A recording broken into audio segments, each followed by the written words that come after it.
it's quite clear, Roy. We're glad to have you back in the studio. 1 week in management, how does it feel?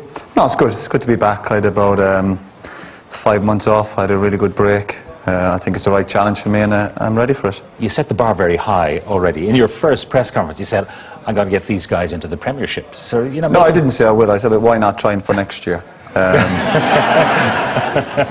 right, what is your ambition, though, for this year? I mean, it's obviously not possible this year. No, obviously we're building for next season. There's one league game next weekend, one league game left, and obviously I'll look at the squad, look at the staff, and assess it over the summer months, and look forward to making my mark on the team, I suppose, come pre-season. So it's going to be a busy few months in terms of looking at the club and trying to get my family organised with a house and some schools. What did Teresa say when you discussed with her the notion of moving to Ipswich?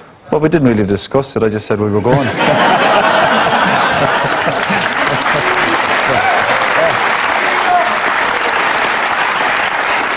Yeah, but she's got to find schools and a house and all that. No, of course I discussed it with her. No, she's fine. My wife's very easygoing. She's you know, she knows as part of my career now as a manager that we'll have to maybe travel, and I didn't do it at Sunderland. I think that was hard going towards the end. I was commuting, and so no, she's ready, and the kids are. You know, we've been in Manchester 15, 16 years. Maybe it's time for a change. All right. You know that expression, nice guys don't come first. And you said just a few hours ago that maybe Ipswich have been too nice. Yeah, I think the team itself, again, I was going to say it's a nice club. It's a nice team. But there's nothing wrong with being nice. You know, I think I'm pretty nice, but I think you have to have an edge, and that's what I want to try and bring to the team. You know, it's well and good being nice on the ball, but you need to be a bit nasty when you haven't got the ball. Your former team, by the way, they did quite well during the week. They could have done better, but 1-0 against the old enemy, Arsenal. What do you think of that team? Of the United team? Yeah. Oh, well, obviously very, very strong.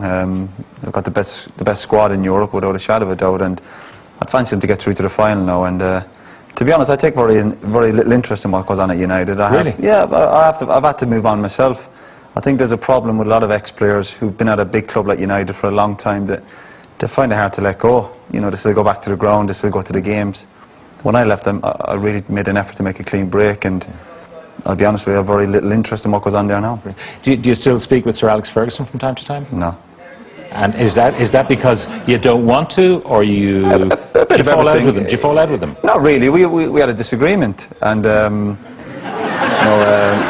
I've moved on, and he's moved on, and you don't tend to speak to other managers really unless you're trying to do a deal with them. And no, I've moved on, and I've no reason to speak to him, I have to say. Yeah, but you do speak to your old colleagues like Brucey and Mark Hughes, even though a lot of things you said were misinterpreted. Yeah, of course, the usual silly headlines. You know, I think whatever I've seemed to have said over the years, in my opinion, it's always exaggerated. And it was the same last week with obviously Mark Hughes and Steve Bruce, two people I've got a lot of time for, and you know, two teammates I was delighted to play for.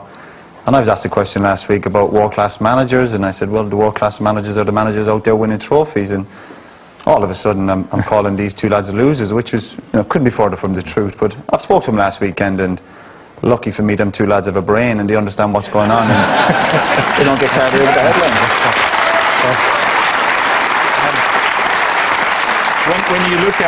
When you look at the footballers in the Premiership at the moment, I mean, Ronaldo, of course, being Footballer of the Year on a couple of occasions.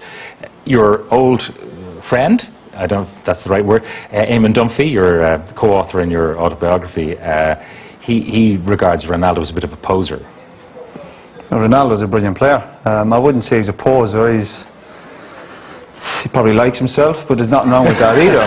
You know, when you said Eamon was never a friend of mine, but he might have wrote my book. But a lot of people claim to be my friends. Trust me, they're not. But no, Ronaldo's a top player. I wouldn't mind about my club. But the top players are going to be criticised. You know, Ronaldo for his dive, and I've been in the team with him. I've been in the dressing room, and I think he's a top lad. I've got a lot of time for him. He's a big lad, he's a strong lad, he likes to take his top off when he scores, but that's the way the game is going. You know, I don't think we should be, I wouldn't be too critical of Ronaldo. I've got a bit of time for him, actually. Now, your career in management started in Sunderland, and we all know the history between yourself and Niall Quinn and the Mother Teresa stuff and all the rest.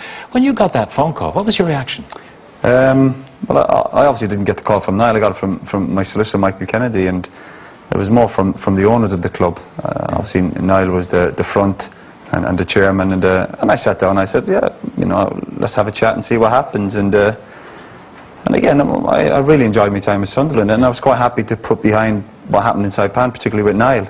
Did you have to kind of discuss it and thrash it out with him? Yeah, we did. Yeah, we had a chat when I came over to meet the owners of the club, and again, it was very, very straightforward. People, you know, we just let's move on from what happened in Saipan, and were you genuinely able to park that? Just say that's over there, that's the past. Yeah, most of it.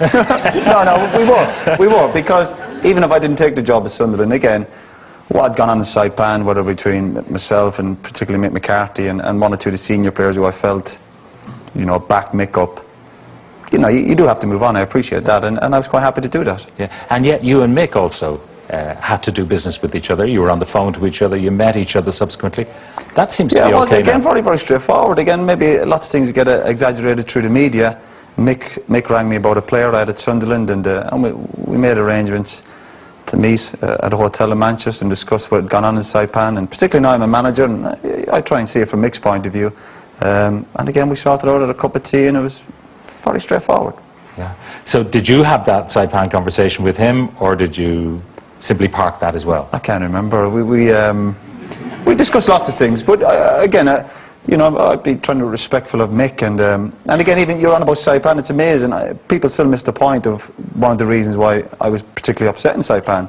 People talking about me losing my temper, and basically, you know, having gone over there, going back to facilities which were disgraceful, players getting injured, blah blah blah, and then to be accused of faking injury, that really got my nerves. Yeah, you said in your book that you would have said exactly the same things, which were very harsh and very colourful about Mick. You would have said the same things to Alex Ferguson if he had said the same thing to you. Of course, but these were all happened in the same way I left United. We had a so-called private meeting. You know, I think if you're going to have a private meeting, you know, and you want to get something off your chest, then get off your chest. And but unfortunately, it didn't end up in a private meeting, and a lot of things came through the media within an hour of the meeting, which, again, stuff I look back on, and I'm still not happy about, but you try and move on. Yeah. Do you think, do you ever look back and think, I wish it were different? You know, I wish that I played, that maybe Ireland, because it was a particular, I know the term a weak World Cup is not appropriate, but a weaker, we might have actually gone quite far. We wouldn't have, Pat. No, we can kid ourselves saying we were going over there with... You start your preparation a week or two before the World Cup, and people have to remember we've played at sports at the top level. We're talking about the World Cup here, which we'd qualified many months in advance. We'd gone over there. Honestly, it was a disgrace, an absolute disgrace, and I still feel strongly about it now. But would you, now, Roy Keane the manager, would you have handled... I wouldn't have let that happen. No, but I mean, would you have handled Roy Keane the player differently? You know, knowing what you know now about what a manager goes through. Well, I certainly wouldn't have spoke to the captain or the senior player in front of the group of players and accused him of faking injury. I wouldn't have done that. I know that for a fact. That would have certainly been done on a one-to-one basis. So even all these years later, that's something that still I'm not happy about. You think you could have shouted at each other in private? It would have stayed private, and you could have... Of course, we could have maybe sorted it out. Because for me to be accused of that is the biggest insult that I could possibly be thrown at me. Yeah, but you did move on, and you managed to have a working, and it appeared, cordial relationship with Mick. Yeah, we did. Fine. Yeah. And again, if I saw Mick, no problem. Yeah. When I've seen him a few times, obviously I've played against him in terms of a manager at Sunderland, and everything was fine.